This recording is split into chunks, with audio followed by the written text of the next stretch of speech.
This is. You're listening to 24/7 World Radio. The broadcast continuing on now with our dear brother George Widger for the second hour here on this 5th of December 2022, Monday. So, Brother George, welcome to the broadcast. Well, thank you, Brother Eric, as always, here to be on with you. Pleasure to have you. You always teach me something, and I do appreciate that. I'm sure the listeners feel the same way. Yeah. Well, I mean, I'm coming up on my 4th year, so I hope I'm earning my keep. Has it been 4 years, George? 4 years? Well, you're talking. Can't be. You're talking. I first came on with you in July 2019, so we're heading into the 4th year. Wow. I guess we are getting older. All right, Brother George. Let's go. Okay. Go So ahead. my scripture verse is Genesis 1, verse 31. Genesis 1, verse 31. And God saw everything that he had made, and behold, it was very good. And the evening and the morning were in the 6th day. Okay, there's not too profound. But you notice it doesn't say, over the course of millions and billions of years, God created these organisms and killed them. And there was disasters, there was asteroids that hit the Earth and things like that. And it doesn't quite work that way. So No, it doesn't. Yeah. He said it was very good, and behold, it was very good. Mm-hmm. So God created a perfect world, an impeccable world, i.e., world without sin. That wouldn't become an issue until a little bit later on when this whole episode in the Garden of Eden. Now, I remember, I know this may sound completely tangential, but just about everything I say is the case. I was taking an anthropology class at a community college in Northern California, Sacramento City College. And I took it because it was one of the requirements to transfer to a state school. And we had to do a presentation on these.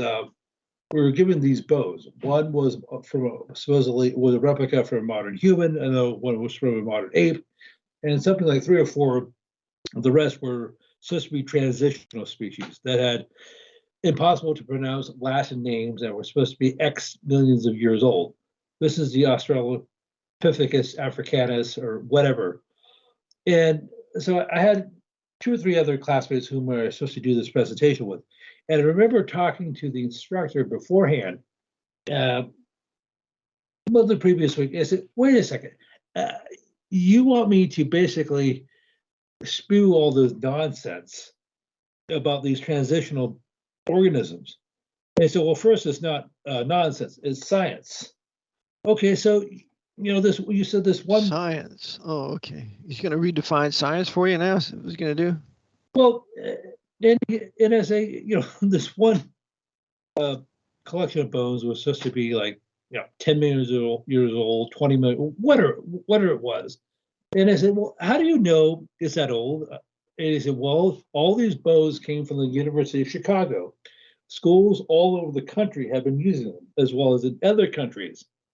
Oh, University of Chicago. It's just because it's from the University of Chicago, that means it's true? Well, so then he flipped the switch, or he flipped the script on me. He said, George, if you're having problems with your car, so it's making funny sound or won't start or whatever, are you going to take it to a mechanic, or are you going to take it to a priest to cast out the demons? And I said, well, first this. I see. Now this is a religious attack on you now. See, because he can't refute what you say. This is what they all do. This is what all these pagan infidels do. This is what deGrasse Tyson does and all these other wicked sinners. Since they can't refute what you say, they're going to attack you. Sorry about that. Yes. So that's called an ad hominem attack. And when they do that, the discussion's over and you win. Go ahead.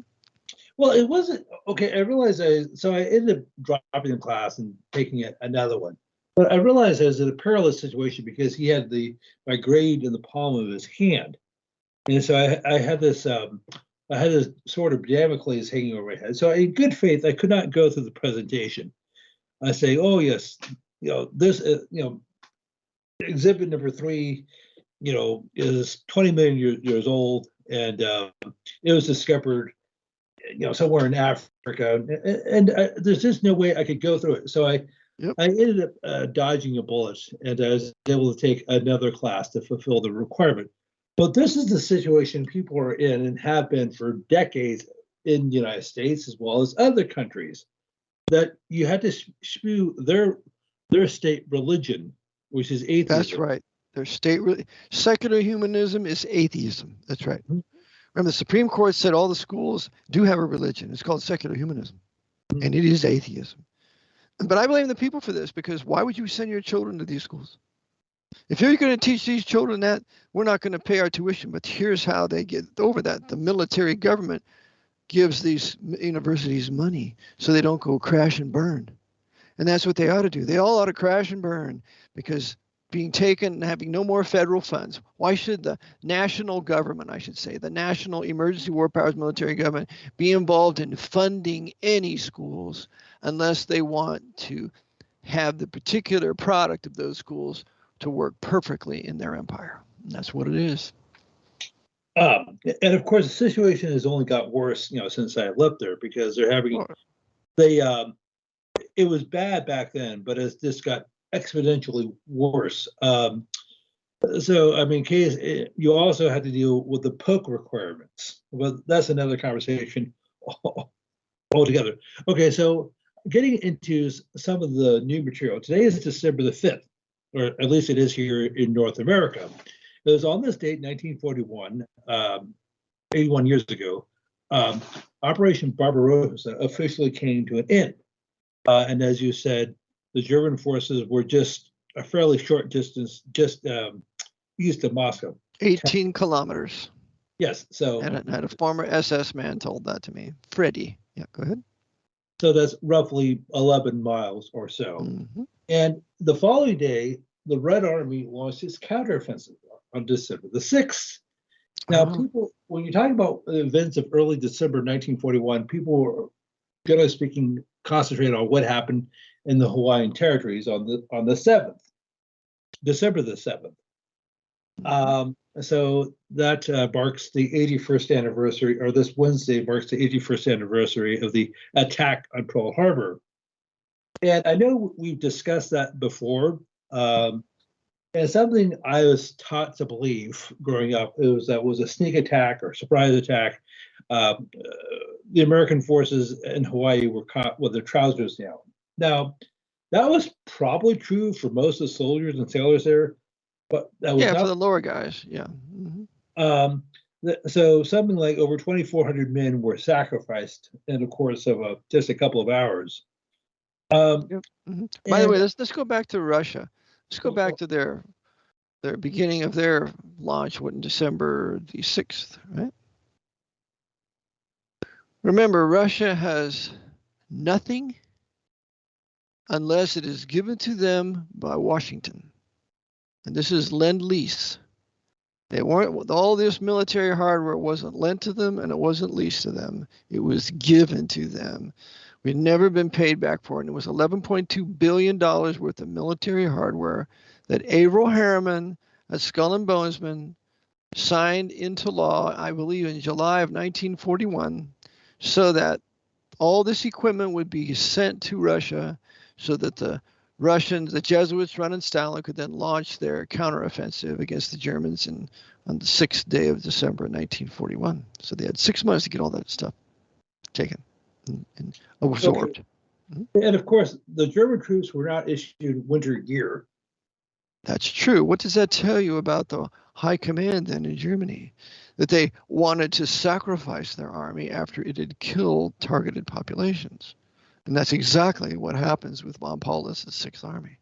91,000 have to surrender and only 5,000 return after the war, most of them Roman Catholics, to repopulate Germany as Catholic. But go ahead.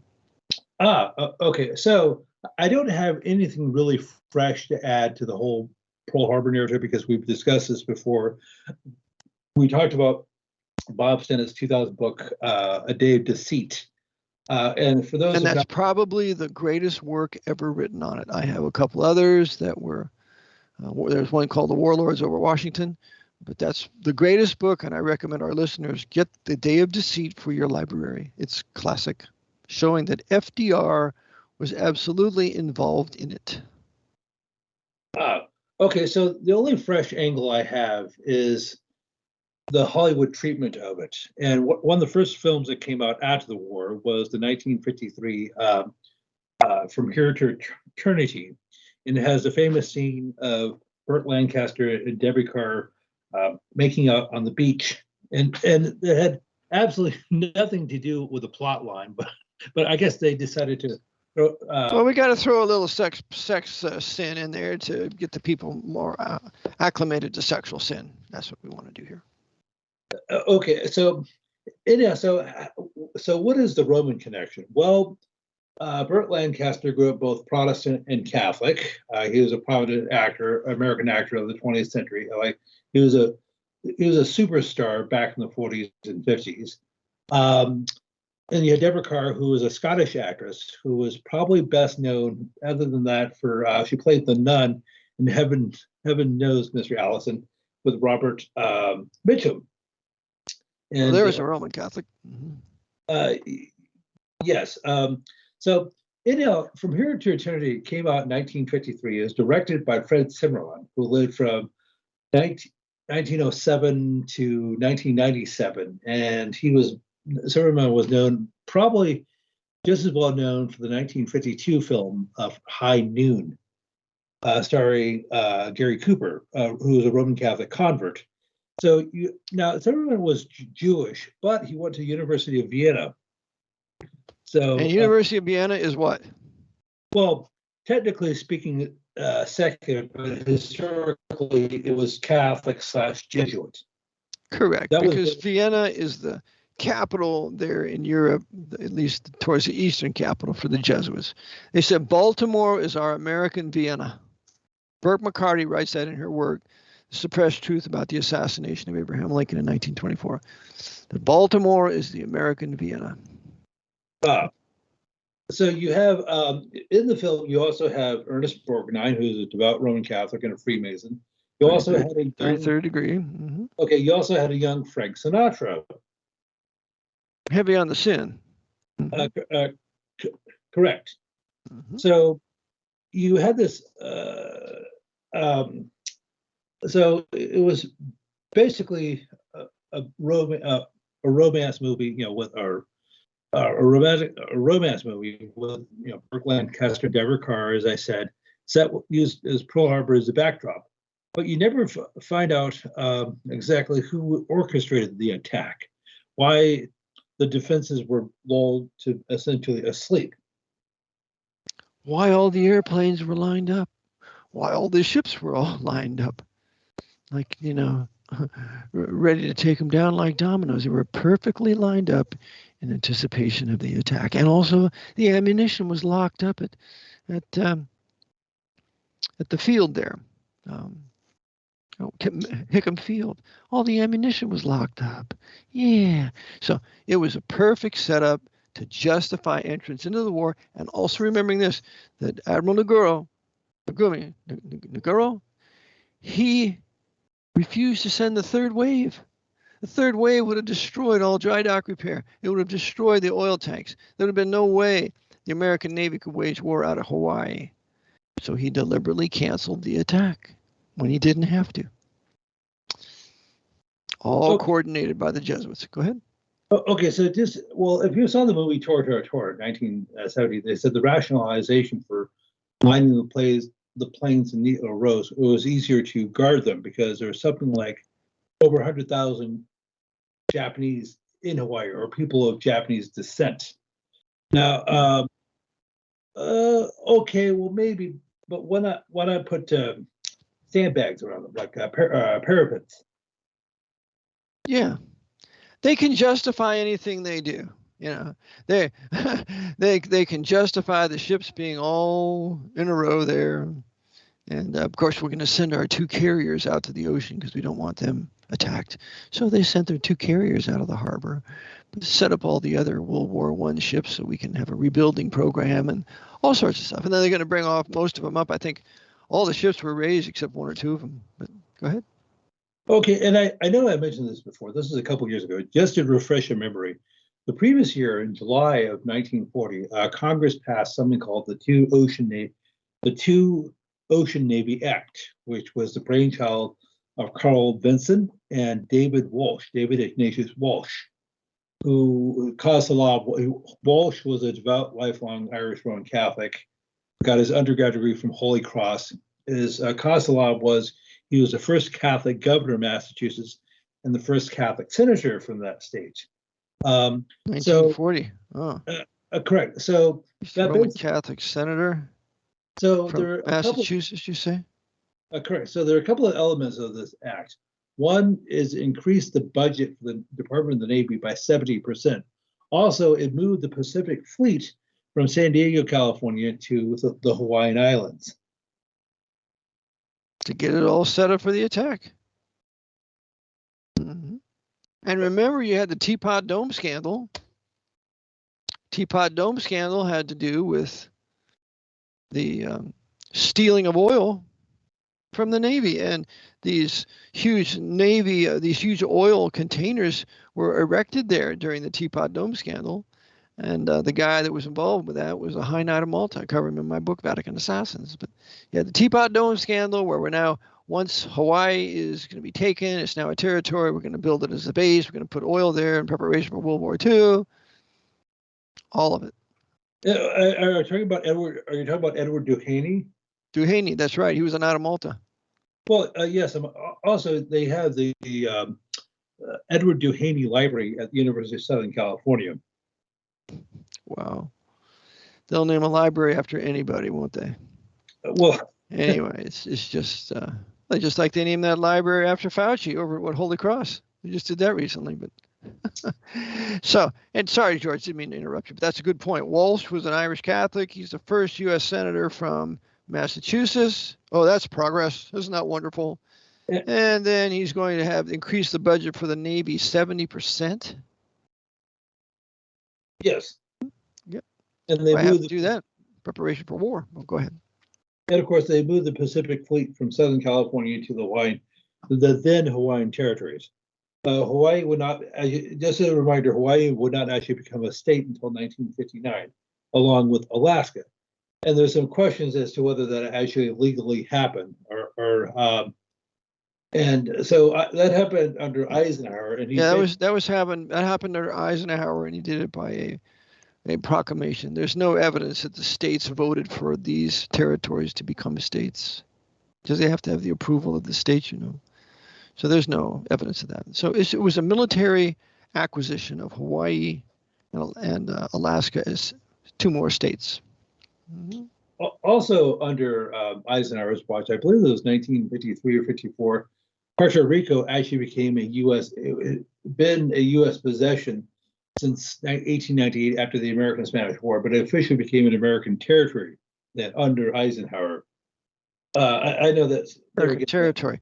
So you know why? So we can use Puerto Rico for bombing runs and military purposes. Mm. Okay, so by the way, not to change the subject, I got a request from one of your listeners in Australia. Now I realized if the Earth were a globe, we could call it the land down under, but since it's not, we'll just call it the land over there. A lady by the name of Carrie, I believe she's in New South Wales. She asked me a couple of questions.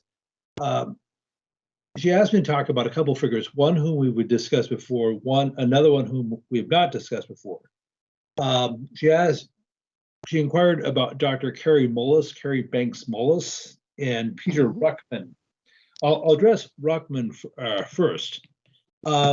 Peter Sturgis Ruckman was a 20th and early 21st century independent Baptist minister. He founded a Bible college in Pensacola, let's say the 1950s. So yes, so he was a graduate from Bob Jones University. Mm-hmm. Correct. So Peter Sturgis Ruckman. He was doctor. He got his doctorate in theology. Mm-hmm. Fluent in Greek and Hebrew, very good. He was a worker. He wrote his Bible Believers Bulletin for many years. I have many of copies of them. But go ahead. Okay, so Peter Sturgis Ruckman lived on the 19th of November, 1921, died on April 21st, 2016. So he was 94 years old at the time of his death. He founded the Pensacola Bible Institute in Pensacola, Florida. So he grew up non-Christian. He was a pagan by his own admission, and he had no interest in formal religion. He got his undergrad degree from University of Alabama. So as I said, he was born in 1921, and he was drafted into the U.S. Army, and he was commissioned as a second lieutenant, as we say, or lieutenant, as they say in Australia. And he was stationed in Japan for several years. But even though he was an atheist, he became interested in Eastern religions and philosophies. So he studied Zen Buddhism for a while, and he decided that it just wasn't for him. But then he happened to meet a Jesuit, a priest, who was talking to him about the Catholic Church. Now, Ruckman considered joining the church. I'm sorry? That's right. He considered joining the Jesuits. You're right. Well, he considered joining the Catholic Church. I'm not sure if he ever considered being ordained. But then in 1949, he was listening to a fellow by the name of, what was his name? Hugh Pyle, who was a radio evangelist out of Bob Jones University. So Ruckman made a profession of faith, got baptized, and when he got out of the Army, he went to Bob Jones University, I believe it was in South Carolina, where he actually went on to get his PhD.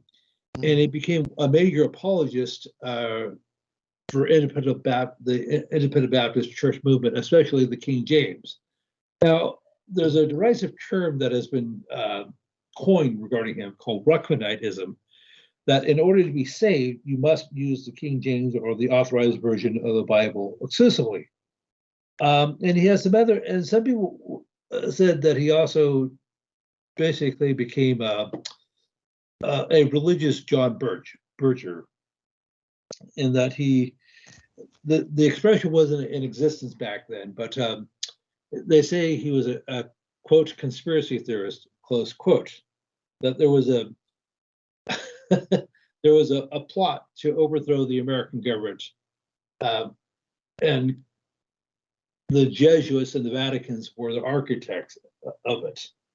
Well, we don't need Ruckman to tell us that.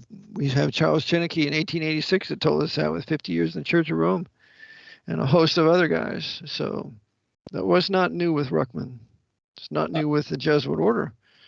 I mean, the Jesuit order is a great champion of that. I mean, you have the Secret Treaty of Verona and a few other things to counter the Monroe Doctrine, and of course they planned to overthrow white Protestant Western civilization. But it was not new with Ruckman.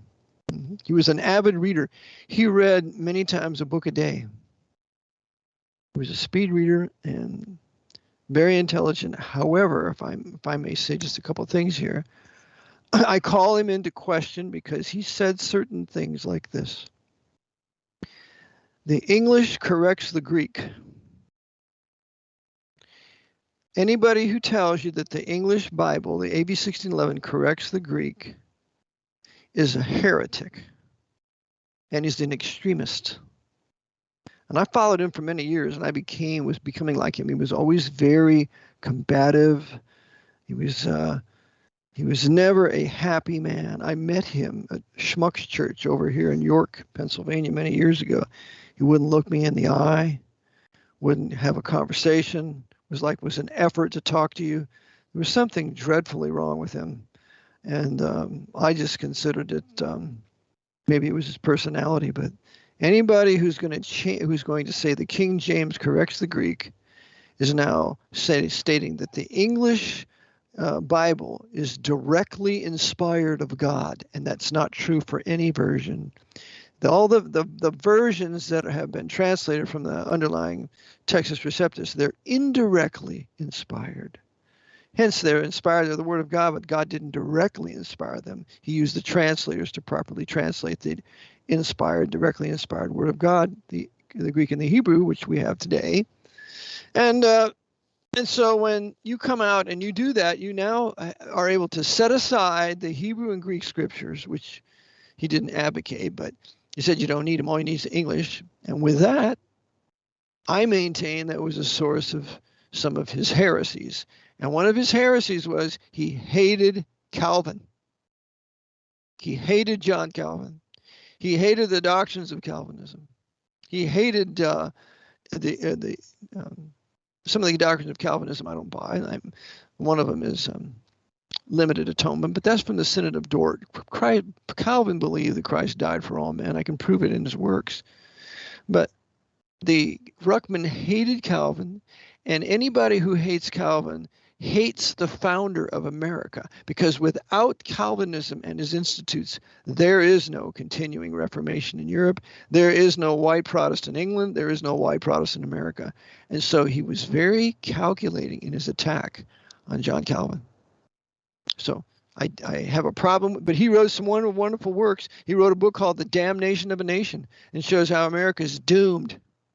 Doomed. He rightfully exposed Martin Lucifer King as a communist, and he was no Christian at all. He rightfully exposed Lincoln as a communist, and it was Lincoln's war that decimated the South. And Ruckman was a friend of blacks. He didn't hate the blacks. So there were many important things that he wrote about and that he said that turned out to be true. However, this business of the English corrects the Greek starts a whole new cult. And some of his students would teach the natives of other countries English so that they could hear the gospel, which is nonsense. You put the gospel, you put the word of God in the language of the people.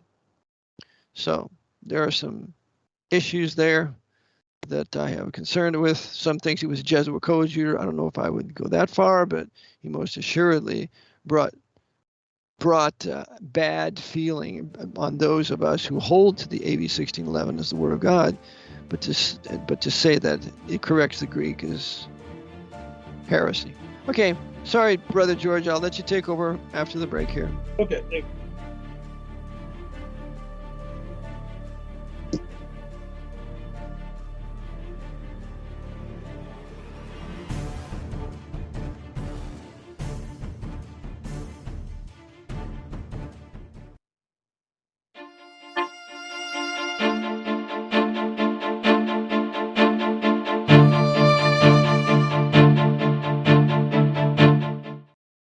This is the Eric John Phelps Show on 24/7 World Radio. This is Brother Nicholas. Join me every Tuesday at 2 p.m. Eastern Standard Time for the German Bible Truth Hour, and at 3 p.m. Eastern Standard Time for the Dutch Bible Truth Hour on 24/7 World Radio. This is Bruder Nicholas. Ich lade euch herzlich ein, mich anzuhören jeder Dienstag am 2 Uhr nachmittags, amerikanische Zeit, für die deutsche Bibelwahrheitsstunde und 3 Uhr amerikanische Standardzeit für die niederländische Bibelwahrheitsstunde am World Radio 24/7.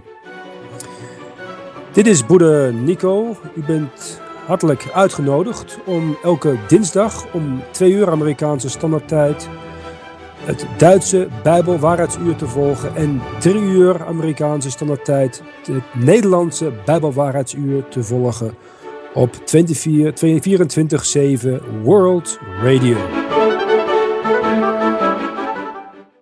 This is 24/7 World Radio, and you're listening to The Eric John Phelps Show.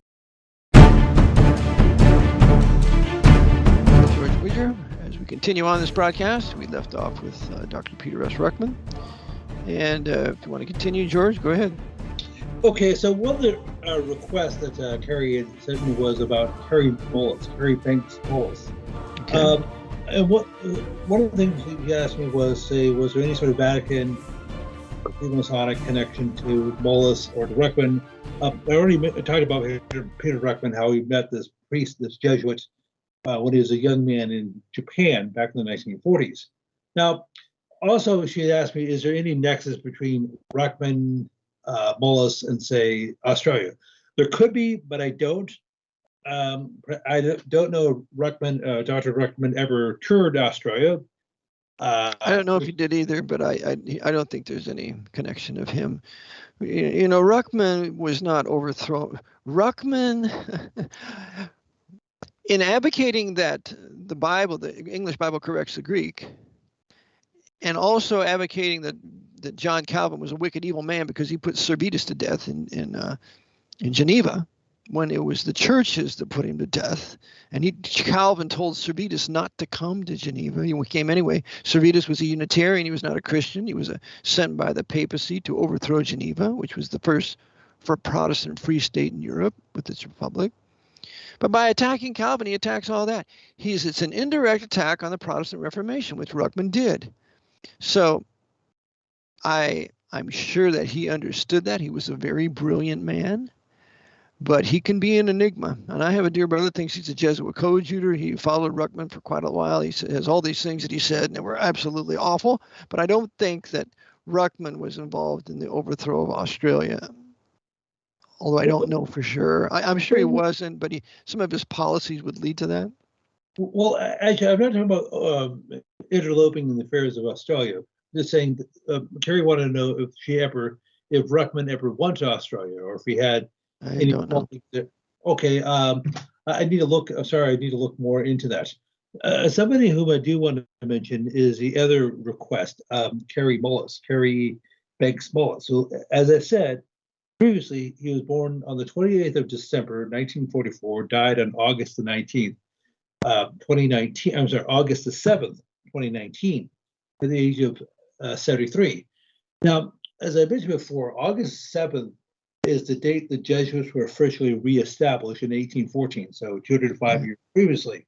Right. And I realized that date was purely coincidental. Now, unless you're a conspiracy theorist, go ahead. Correct. Now, Carrie Mullis was Mike Ruckman an enigma in that he was sort of new agey. He grew up in a Baptist home, but he left the faith by the time he was a teenager. Now, in an interview, in a 1996 interview he did with Jerry Knoll, he said, "You know how they destroyed the church in America? Well, the same way they did it in Europe, in that they mythologized the Bible. It's just a collection of fairy tales." And Gary Knoll, he was an alternative guy. I think he wrote the book called The Egg Project or something like that. Well, he co-wrote a book with I'm drawing a blank. I just read it. Carolyn Dean. There's the original edition was called Death by Medicine, which is I think is a must read. It's like the top 100 books people should have in their libraries, in my humble opinion, because Gary Knoll was an author of this. Well, he was a co-author. Okay. Very good. So well, he's right about that. That's for sure. But he had an interview with Carrie Mullis, and you were saying? Okay, so anyhow, the people. Okay, Mullis had a number of detractors. Among other things, they said that he was an AIDS denier, and that he came to Mullis came to the conclusion that there's no proof that HIV causes AIDS, and he knows this because he won the Nobel Prize in 1993 for the invention of the polymerase chain reaction, or PCR test, which they've been using for the last few years for the corona nonsense. The first application of PCR was to detect HIV. Now, allegedly in 1983, French Catholic scientist Luc Montagnier was supposed to have isolated HIV, the virus that is supposed to cause AIDS. Well, actually, sometime during the 1990s, Montagnier was in Southern California at some sort of convention, and Mullis happened to come across him.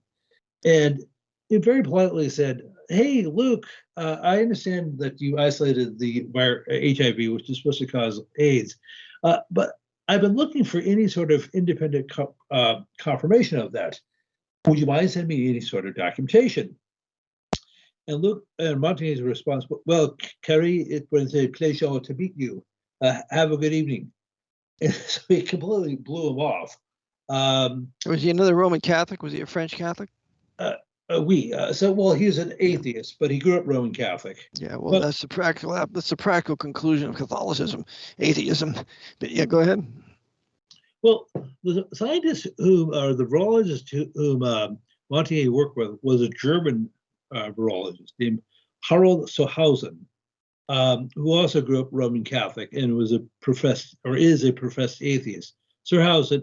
Now, Montagnier, just for context, lived from 1932 to this year. He died on February the 8th. Sohausen was born in 1936, so he's still alive.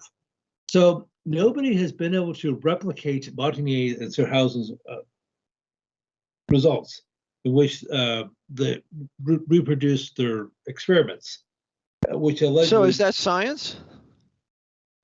Is that true science? If it can't be reproduced or if it can't be repeated?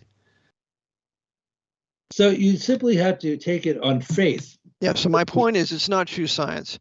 Anything that claims to be scientific has to be able to be repeated with other people, with another demonstration. And if it cannot be repeated, it's not science. It is religion, Romanism. Go ahead. Okay, so earlier you were talking about Anthony Fauci. Well, Mullis was not a big fan of Fauci. He basically called him a snake oil salesman with a white lab coat. And that was the end of Mullis when he did that. He crossed swords with the Jesuit order, and they finished him off. Go ahead. Okay, so he said basically in the 1996 interview that Mullis had with Knoll, if you look at Fauci's career, he's been basically a paper pusher, a bureaucrat. He doesn't know anything about science of any type. And he's been, if you look at his background, whether it was with cancer in the 1970s, AIDS in the 1980s, he basically uses other people's material and takes credit for it. That's nice. So Fauci was the typical Jesuit coadjutor, evil, wicked, copier of other people's material, plagiarist. And so Mullis denounced him, and I think Mullis said, I'll debate Fauci anytime. Didn't you do that? Yes, he did make that announcement. Well, he said he'd debate anybody. He said, prove to me that HIV, 1, exists, and 2, if it does exist, that it actually causes AIDS. Mm-hmm. Yep. And nobody would take him up on the debate, right? Yeah. So and if he's the inventor of the PCR test, that he can find any particular thing if you just magnify it enough. So it proves that there's no way to diagnose that this person has AIDS or if you have COVID. Isn't that correct? Correct. Now, speaking of which, now we're talking about what happened during the 1990s and say a few years ago during the death of after the suspicious death of Carrie Mullis, and I say suspicious. And I say this tongue in cheek. The problem with Carrie Mullis is they actually thought he was a real scientist. That's right. He thought he was a real scientist.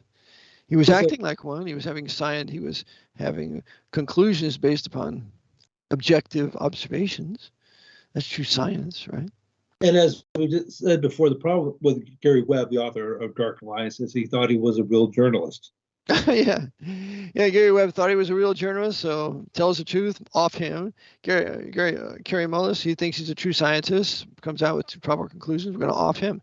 Listen, the Jesuit order has their assassins garrisoned in many, many places, and all it takes is a call from the provincial or whatever to the CIA, and they can eliminate them in 24 to 48 hours. So that's how they keep their empire in line, where there's no true leaders allowed to come to the forefront. And if they do, if they don't have any real influence, like in my case, I don't have any real influence, but if they do have influence, why then they can be intimidated or killed. Okay, and we've discussed, George S. Patton thought he was a real general. Thought he was a real general. Yeah. John F. Kennedy thought he was a real president. Yeah. Mm-hmm. Okay, and so anyhow, I'd just like to mention a couple other things before the end of the broadcast. One is speaking of John F. Kennedy, you know who Cecilia C.C. Marshall was? No. She is the widow of Thurgood Marshall. She died on November the 22nd. The same day, so they decided to celebrate JFK Day by. Well, she could have died of natural causes. She was 84. So as I said, she was a Filipino, right? Correct. She was the mulatto Thurgood Marshall, champion of the Brown versus Board of Education. Well, Freemason has his wife that is a Filipino. Okay. Correct. Now, as I said, when I was getting my undergrad degree, I actually did a paper on Thurgood Marshall. The original working title was The Third Good, The Third Bad, and The Third Ugly. And the prompt said, that was your work, George? I'm sorry? That was your work that you put together? Well, yes. The professor said, if I went with that title, he'd automatically fail me. So I had, I guess he didn't have a sense of humor. But Third good, third bad, and third evil. Yes. So anyhow, as I said, he is a Prince Hall Freemason. Their son, he and his wife, second wife, Cece, had two children, Thurgood Marshall III, and John. Johnny got his undergrad degree from Georgetown University. Okay. So his son, Johnny, is Jesuit trained. He's going to follow in the footsteps of his father to become a good Toby, a good boy for the Jesuit order and do like he's told. And if he does that, he'll have plenty of money, sex, and power. That's it. There you go. Well, for what it's worth, I know this may sound a bit prurient, but when Marshall was married to his first wife, he had a reputation for being a bit of a tomcat. He had a girl in every port. But after his wife died, quote, died, close quote, she died of relatively young. She was she was a black wife, I believe. Yes. So I guess they decided they allowed her to trade her up for a younger, pretty good model. There you go. Just trade her up. Yep. So Cece said this, actually, I forgot who, I believe it was Robert Caro or whoever said, now, her attitude, Cece's attitude was she was the new sheriff in town. You know, what you may have done when you married your first wife was in the past, but now I'm going to keep you under a tight leash. I'm going to look at your credit card statements, your bills, whatever. So as far as I know, he did behave when he was married to his second wife. Mm-hmm. Yeah, well, I'm glad to hear that. So back to our talking to Dr. Kerry Mullis, talking about him. I think we need to conclude that, you know, he was an honest guy, that he told the truth, that he was killed for it. Mm-hmm. I think that's what we need to conclude. Yes, amen. And he died at the relatively young age of 73. 73. He was an avid surfer. You know, he was into alternative medicine, and he's the one that came up with the PCR test, right? Yes. And the PCR test is used to prove people have AIDS, or correct. And he said it can never be used to prove that. It was never designed for that. It can never be used to prove that. So these liars are using a test of Dr. Kerry Mullis to substantiate their lies. And when he came out and said this can't be done, that was the end of him. And as I said, he died in August of 2019, just before this whole pandemic thing was rolled out. Mm-hmm. Okay, and I would like to bring up one more point, if I could. Well, a few days ago, British singer Christine McVie died. And do you remember the band Fleetwood Mac? They were popular back in the 1970s. Yeah. Mm-hmm. Okay, so why do I bring her up? So now it's possible that she died of natural causes. She was 79, so almost 80 years old. And now I bring her up for a couple of reasons, because Fleetwood Mac was established in 1967 with Michael Fleetwood, John McVie, and Peter Green, or Peter Greenbaum. Mm-hmm. And for several years, they were somewhat popular. They're basically a touring band. You know, they did do some albums. But Green got heavily involved in heroin and other drugs, and he dropped out of the band. But then by the mid-1970s, they had changed personnel. A couple of Americans had joined them, Lindsey Buckingham and his wife, girlfriend/wife, Stevie Nicks. And in 1977, they released the album Rumors with the U. It was one of the most successful albums of all time. I believe it's still in the top 10. And the album Rumors, okay. They did songs like You Can Go Your Own Way. And I'm sorry, I have this. More satanic philosophy. Mm-hmm. Yeah, I remember the cover of one of their albums. It was kind of obscene. He has two balls hanging down from his growing area, and two of these, balls on strings, to bring attention to that area.